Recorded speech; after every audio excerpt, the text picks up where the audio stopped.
That's right. Good afternoon, Greenwood, 410 in the afternoon. I'm Ann Eller, right here with Kris Burris, Executive Director of Sexual Trauma. No, Beyond Abuse. How about that? Right. Thank you for having me today. Absolutely. So, how is this? Is brand new, isn't it? It is. It's very brand new.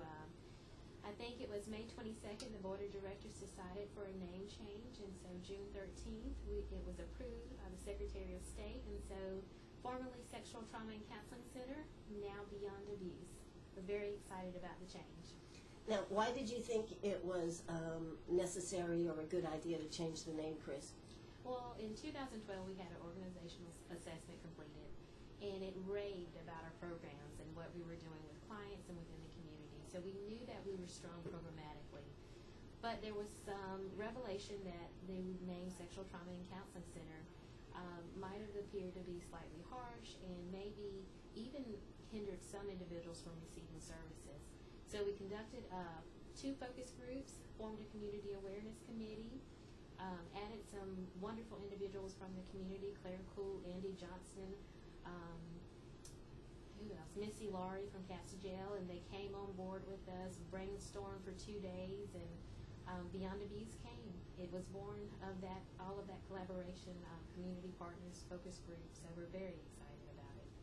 Now, does Beyond Abuse take into a children's place? It does. What we wanted to do was just really create one unified organization. Sexual Trauma and Counseling Center was always the parent organization, but then we had the Child's Place. And so with Beyond Abuse, we are able to really promote our services as one unified organization. So, you know, there's not a division in who we are. We offer sexual assault services as well as services for victims of child abuse. And so it makes it much easier for me to promote our and bring awareness to the agency. Sure. Now, you know, Kris, it just seems in today's world with texting and sexting and all this stuff going on out there, I mean, all you have to do is look at the news and see Anthony Weiner out there. No pun intended, but, you know, that is his name. True. That's probably why he's in so much trouble.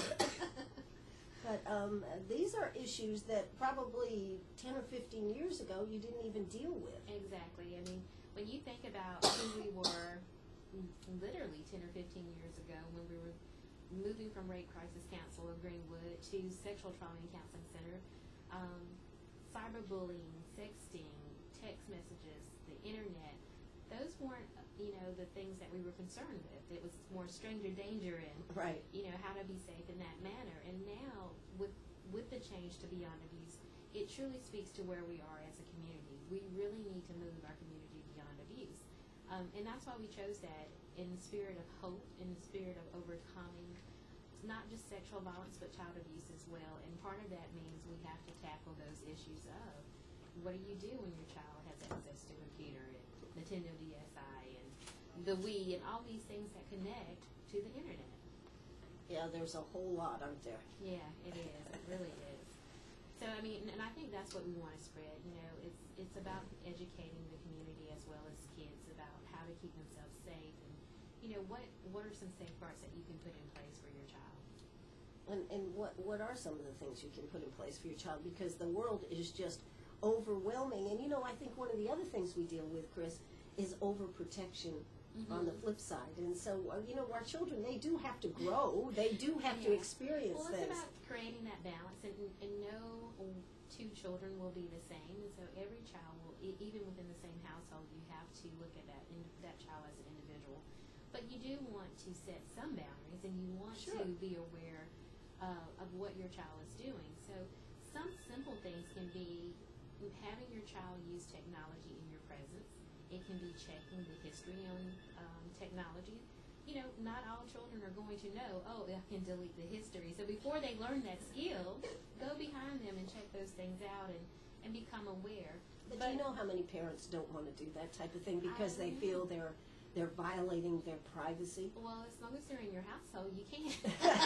I understand. I think you can say that. You can say, I'm paying you all, you know, paying all your expenses here. I buy your food. I chauffeur you around. So I think, you know, you have a right to look. And again, it's not about invading privacy, but it is about safety. But then too, having those conversations and saying to your child, this is something that I will be looking at. I want to make sure you're safe. So it's open communication as well. What do you find from the kids' perspective on these type of things? I think kids are excited about technology. And, Oh, sure.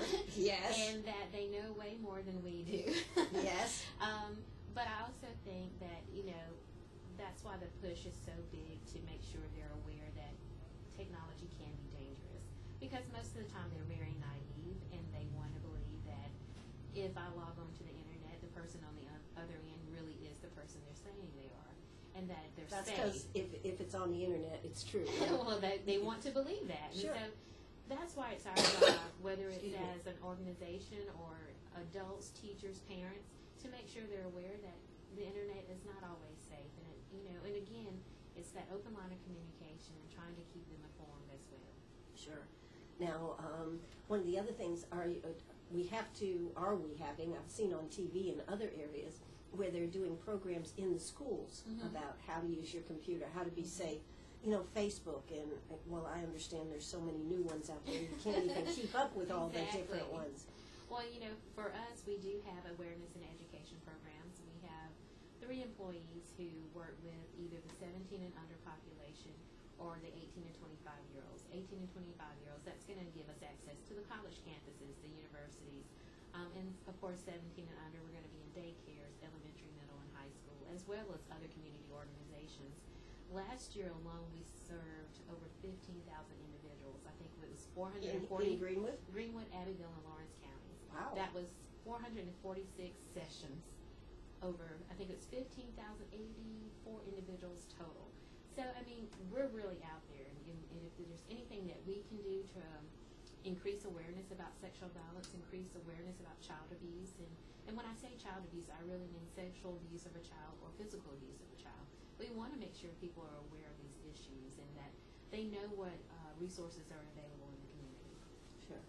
And it's good that they are out there. Now, if somebody, we're going to go and hear a word from our sponsors, but if somebody's listening right now, what would be the telephone number to call Beyond Abuse? 864-227-1623. 1623. Okay. So 227. Now, do y'all have a website too? We do. Our new website is www.beyondabuse.info. That's INFO. Info. And what about, are you on Facebook? We are on Facebook. Don't ask me the link. Okay. But you can definitely find us and like us on Facebook. That sounds great. Hey, let's hear a quick word from our sponsors, and we'll be right back. Well, that's right. We're right back here, Sharp Facets Gallery. I have Kris Burris with me this afternoon. She is the executive director, Kris, of Beyond Abuse. But, Kris, you have been with sexual trauma before for many years. This was a big step when Martha Bristerna retired for you to take over the reins. That's true. I've been with the organization for 11 years now, and having worked for Martha, I was exposed to a lot of things within the organization, and I've seen it grow, and I think it's still growing. She did a wonderful job getting us established within the community, creating such a wonderful reputation for the organization, being of service to the clients, and so, it was truly a great and wonderful opportunity for me to be able to step in as executive director.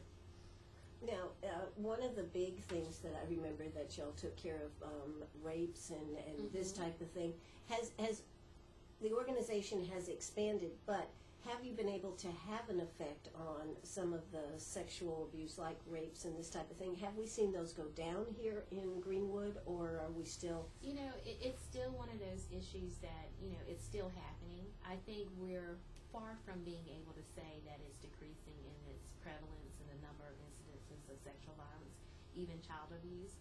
What I will say that's been a positive result is that there are more disclosures of abuse.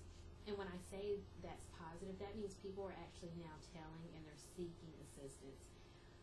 What you would have seen in the past is that the secrecy and people holding on to that, and we see that within our adult clients now. 1/3 of the people who come see us are adult survivors of childhood abuse or some sort of sexual violence, and they never disclose as children or as soon as it happened. So what we're creating now is an environment where it's okay to disclose, it's okay to talk about it, it's okay to seek seek assistance. So I think we're far from, reporting statistics that says our numbers have gone down. We have seen an increase in the number of referrals that we receive for counseling services. We've seen an increase in the number of forensic interviews, I think family advocacy sessions. What I can tell you, I think it was reported maybe 55 sexual assaults of adults last year, and possibly some children in the emergency departments in Abbeville, Greenwood, and Lawrence County. We responded to 53 of those, providing that support and being one of the first responders there to connect them to resources within the community. So I can't tell you it's going down, but I can tell you that people are becoming aware. And I'm hoping 10 years from now we will be able to see that it's a decrease, because the young people that we're reaching, and we're changing their culture and their mindsets and their beliefs. So I'm hoping to tell you, yeah, we're seeing a decrease and we're almost out of a job. Will that be close to retirement time for you, Kris? Well, hopefully. Yeah, okay, all right. Even Governor Haley came forth with child abuse. Yes. And there is a statewide push for this same type of thing. So that's another part. Yeah, we're very excited. You want the state, you want your whether it's a local or state official, you want everyone to be supported and get involved. When we were Sexual Trauma and Counseling Center a few years back, we participated in Project VEST, which was a statewide initiative, and there were a couple of sites where we wanted to make sure everyone was trained and able to use evidence-based treatment, which is trauma-focused cognitive behavioral therapy. So we believe in the importance of pushing this initiative through and making sure you have trained professionals, making sure that we're all extremely knowledgeable in providing best practice services for everyone, seeking services within our organizations. Sure. So, but I guess what I'm talking about, there certainly is a different face on the culture of it. It used to be, 10 years ago, you wouldn't have been, your governor wouldn't be talking about that. Well, no, but that goes to show you that we really are advocating, and it's really having an effect on your politicians and on the people in the front office, and so that's something we can be proud of. And you want someone at that level saying this is a real issue and let's do something about it. Now, just out of curiosity, since we have out there in California, the mayor out there who is going into a 2-week program and is going to be cured at the end of 2 weeks, can you cure somebody in 2 weeks? Well, I can't. Okay, well. I won't speak for anyone else. Right. But what I will say is, I think on our end, since we don't do any type of curing within our agency, right. But we do provide treatment, and, we have people who, I would say on average, you're seeing people at least 20 times, that's 20 sessions. But then we have people who've been with us for years, because sometimes these issues are so deeply rooted. And again, if you're not seeking service until you're an adult, you have a lot of layers that we need to go through before we can get you to the point where you're able to function without the services being offered. Curing people, 2 weeks, I'm not going to claim it for our organization, but quality services, and in a true commitment of time, 6 months, 1 year, I think that people can definitely see that they'll gain a lot of positive skills to help them return to a normal level of functioning. Well, if it's drug abuse, you certainly can't do it in No. 2 weeks. So I find it interesting that the mayor out there of San Diego is saying that... That's very intensive. Yeah, very intensive. Yeah, 24/7. Yeah, we're not owning that. So I was just curious because, there has been so much in the news. And it just seems to be pervasive over and over. And then there's those that say, well, this is who I am, and it shouldn't affect how you feel about me when I'm dealing in public service, i.e. Anthony Weiner. But then, of course, on our own local level, I think people expect people who are going to be people in the community. You want to know that they're stand-up people. Well, of course. I think it's important that we all have integrity, that we're all authentic, and that we're true to our calling. And so that's what we try to provide at Sexual Trauma and Counseling Center, now Beyond Abuse. We try to make sure it's that type of safe environment and that sort of atmosphere, that you're going to get true professionals and people who care and provide you quality service. You want that whether it's a clinician, whether it's an advocate, whether it's an educator. And again, if you're just talking talking about community individuals. You want that with DSS and law enforcement and anyone else representing victims and their families. Absolutely. Well, we are here with Kris Burris. We are going to hear South Carolina news and a word from our sponsors, and then we're going to be back, and we're going to be talking about Beyond Abuse, some of the programs that are out there, some of the things that you might find interesting, because one thing we would like is for our children to grow up as safe and complete individuals, and so if we could stop the abuse, break the circle, that would be sure good for all of us, wouldn't it, Kris? I would agree. All right, we'll be back. Don't you go away. Arg, are you a pirate or a pack rat? Do you have a vacation of a lifetime sitting in the attic? Or a college tuition hung on a wall? Or is a fabulous retirement hidden in your jewelry box? Bring those items to Sharp Facets Gallery. We can establish value and buy from you or sell for you. And so ends another chapter at Sharp Facets Gallery. 72 Bypass and on the web, sharpfacets.com. Oh, that's right. We're right back here, Sharp Facets Gallery, 4:36 in the afternoon. We do have Kris Burris here with us this afternoon. She is the Executive Director of Beyond Abuse. And Kris, you know, you do such wonderful things in the community. One of the things that just popped into my brain, you always do some fun fundraisers. What have you got coming up? Actually, we're hoping and planning for a bike tour. This will be our fourth, maybe. I hope I'm saying that correctly. It's been in due west on Erskine's campus, and so we're hoping that's going to take place November 9th. So anyone who's interested in riding, please visit us at our website. We have the bike tour website as well. But just looking for lots of riders. I mean, it's been an amazing event. I hear great things. I'm usually working it, so I don't ride. But I do hear great things about the different routes. I think there's like a 10-mile, 30-mile, 60-mile. Oh, come on now. Come on now, Kris. We're going a little far here. No, I'm telling you, these people are serious. So They're serious riders. They are serious riders, and they have a really good time. And so we're hopeful that it's going to pull together, and that'll be our next big event. I think this year we spent a lot of time focusing on developing an annual campaign and just contacting and connecting with the different donors and individuals in the community, building those relationships as well.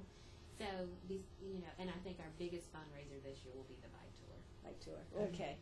All right. Well, that'll be a good one. That's coming up the first part of November. Yes, November 9th. So, hope everyone will check it out, bring their bikes. And we do have like a family fun ride, so everyone doesn't have to be as ambitious.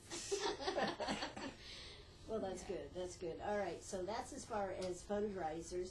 Now, also, what about volunteer possibilities? You know, people that are retired or people that have some extra time. This is an excellent program to help with. And even if you don't want to be in the sexual aspect of it, there's a lot of things you can do. Oh, definitely. There are many things that we need. We're always in search of individuals to provide administrative support. That can be answering phones, scheduling appointments, filing records, assistance with organizing the office itself.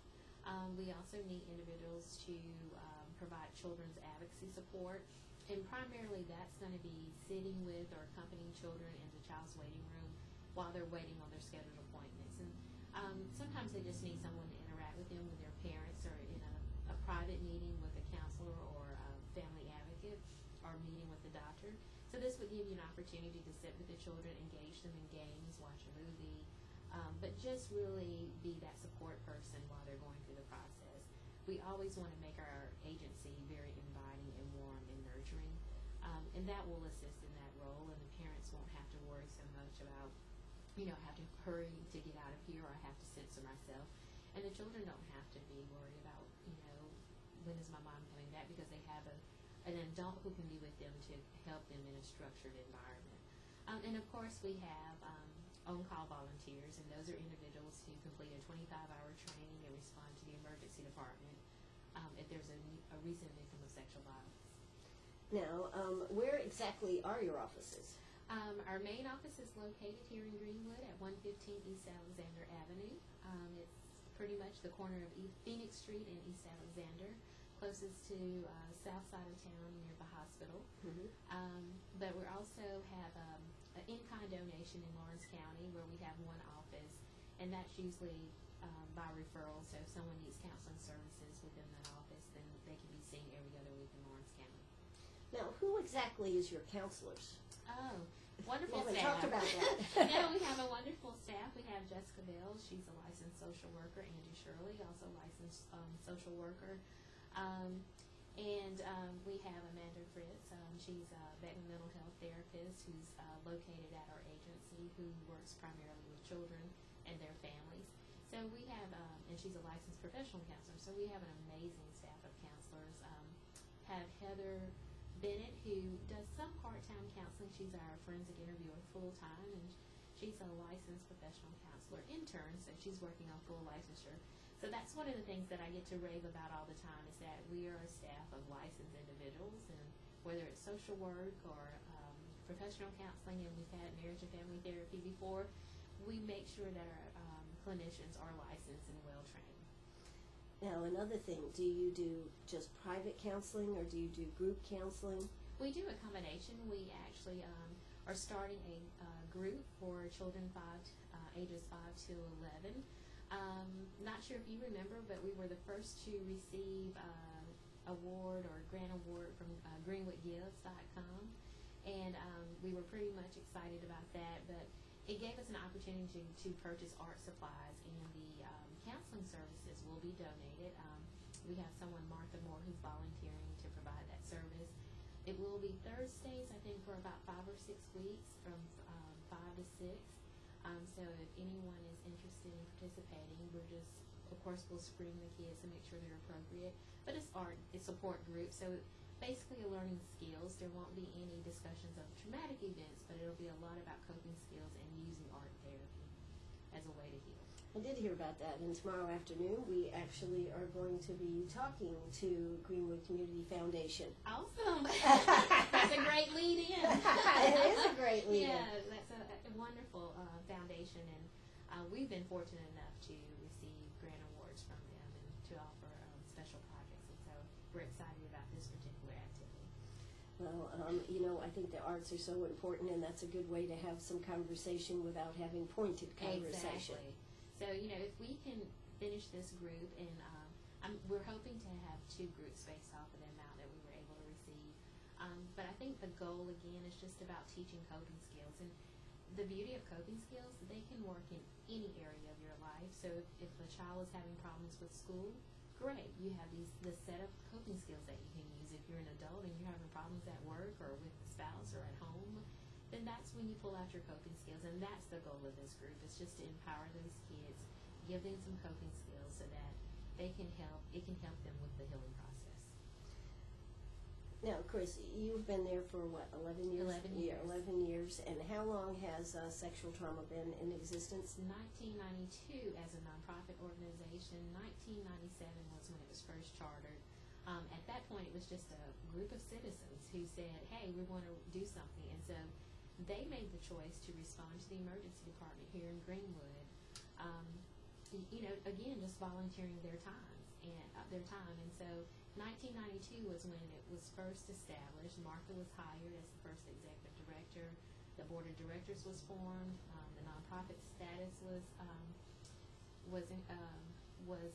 applied for and received, and it's just been growing ever since. And so I think at 1992, it's Rape Crisis Council of Greenwood.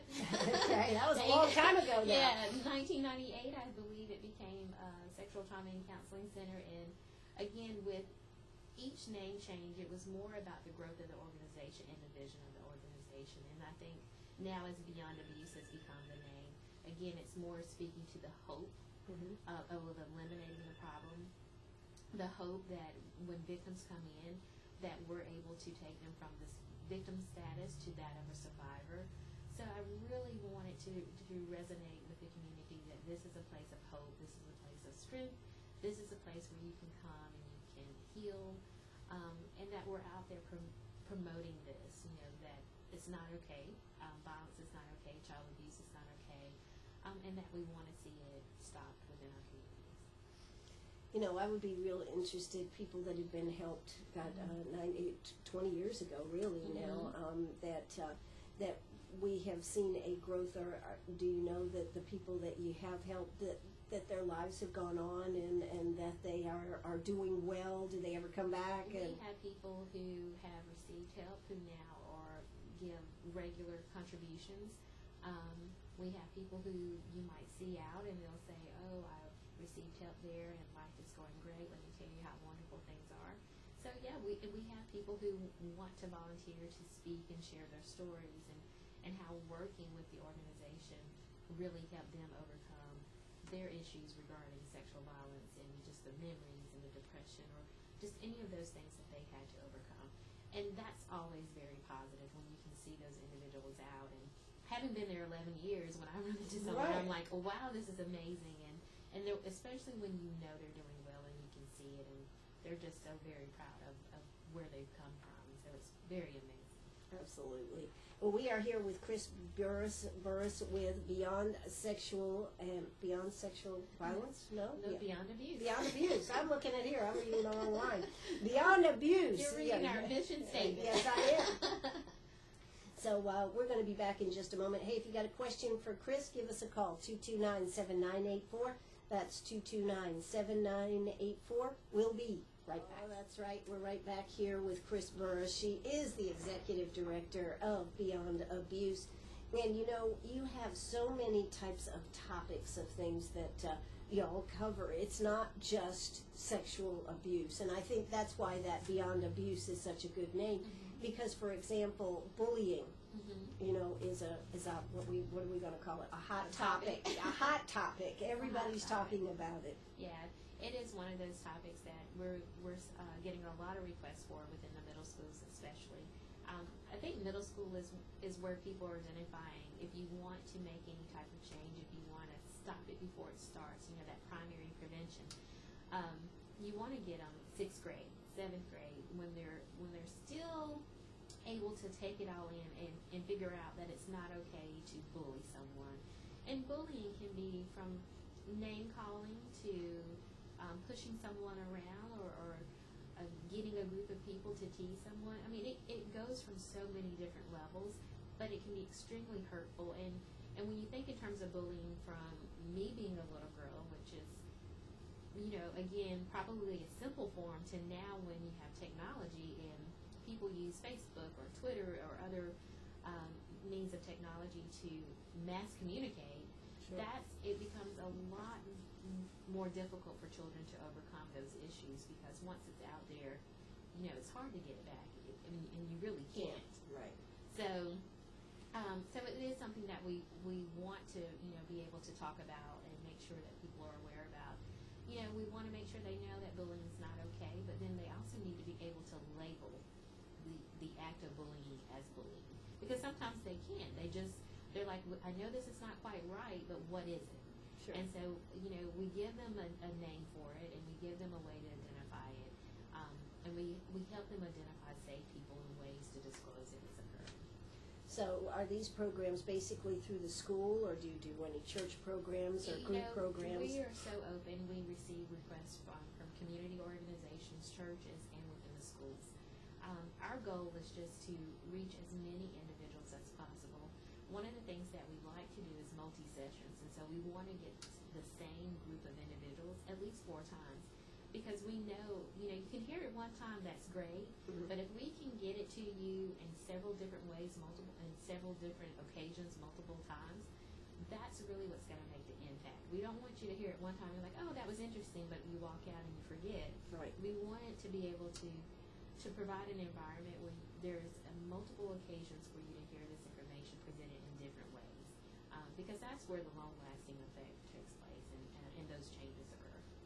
You know, and in today's world, we just have had, I mean, it's been all over the TV, different situations where a group of girls will pick out one girl and just through emails and Facebook and everything, and it's just tragic, the things that are happening out there. It is very tragic. And again, you know, we talked in the beginning about, you know, just what are the safeguards, or what are some ways that parents can protect.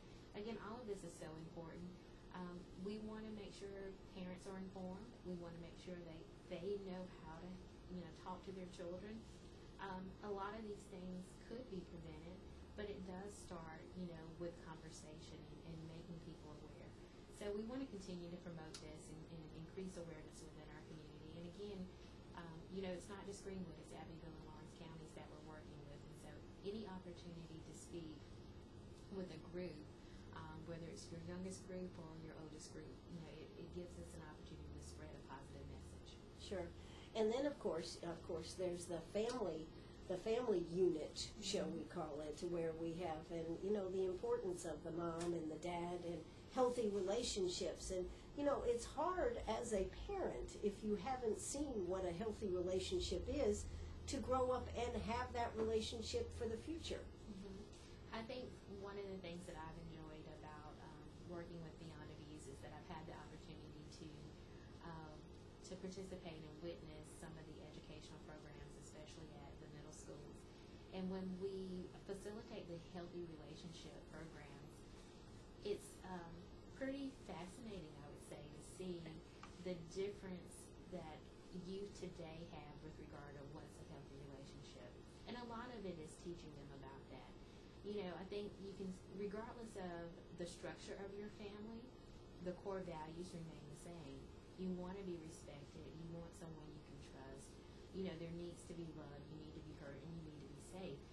There are core things that need to exist, and you need to have similar beliefs.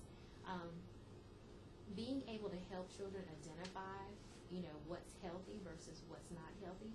And we don't speak in terms of right and wrong. We speak in terms of health and well-being, because that's more positive. And when you can identify, these are the things that will help me be a healthy person, will help me grow, and help me be strong and make positive decisions, that's what we really promote when it comes to healthy relationships. Sure. But the other thing that's been happening a lot, Kris, is that we've had a change in just the family structure, whether it's a single family or whether instead of the dad being the breadwinner, we now have mom being the breadwinner. I mean, we've had a lot of changes, and I think that's put a lot of stress on family relationships. I'm sure it has. I think there's probably a lot of people who can say, the pros and the cons of that situation.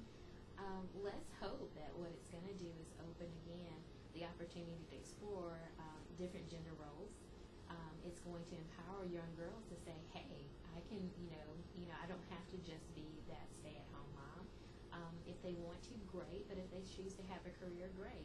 But then it may create an environment where men are more aware and sensitive to the needs of women and what it means to be the primary caregiver. Mm-hmm. So I think there could be some benefits to opening up what we consider to be gender roles.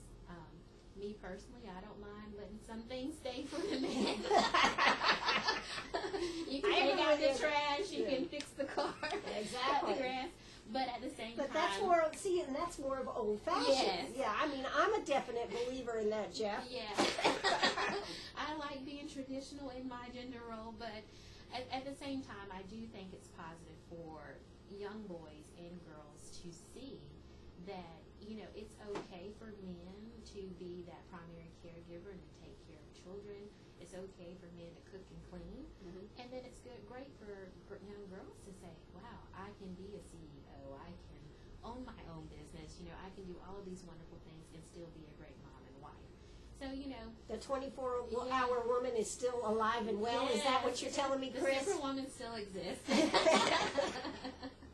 I think that's part of the problem, though, for women. And, I think even in today's world, is being that superwoman. Oh, yeah. I don't know if you can get us from, I mean, when will that stop? I don't know. That's what I'm asking you. You're the expert here, Kris. We're innately, I think, designed to believe that we can do all things, and that's not necessarily a bad thing. We just need to know when to stop and take care of ourselves, to recharge. Exactly. I think you're right on that. Well, Kris, Beyond Abuse, the telephone number 227-1623. That's 227-1623. You also have a website? www.beyondabuse.info. That's INFO. And, of course, people can like us on Facebook as well. But definitely give us a call if you just need assistance or if you want to volunteer. We'd love to hear from you. 227-1623. And, I guess if somebody wants to call and just ask a question, that's okay too. That isn't is it? okay. Yeah, we have plenty of trained people there to answer your questions. And if we don't know the answer, we're not above looking it up for you or finding the right resource for you. Well, I think that some people, even when they recognize they need help, Mm-hmm. they don't always want to come forward, do Well, they? You know, I think that's just a part of the process. Everyone goes through some form of denial, and you don't want to necessarily run out immediately and receive the help. And it's not our job to force anyone into receiving help, but we are very good about working with people where they are, and building a strong relationship with our clients, and getting them the knowledge that they need so they can commit to treatment, and that's the key. So you can call and schedule, make an appointment. Maybe you say, call back and say, I'm not ready. Well, that's okay, because 1 month from now or 2 months from now, when you are ready, you'll remember and you'll call. And that's what we want. We want people to take those necessary steps. We don't want to push you because we want it to be successful. And so, again, give us a call, ask the questions that you need to ask, find out more, visit the website. I think receiving treatment, making contact should be an informed decision. And so we have the Facebook page, we have the website. And again, just giving us a call and asking what does it mean and how can I be referred in. And that's why the name of their website is beyondabuse.info. Oh, yes. This is WCRS right here in Greenwood. Kris, congratulations on your name change. Thank Congratulations on being executive director. Thank you. And thanks so much for being here today. Thank you. All right. This is WCRS. Thanks for being with us this afternoon. We'll be back in the morning with the I Love Ann Show. Bye-bye, everybody.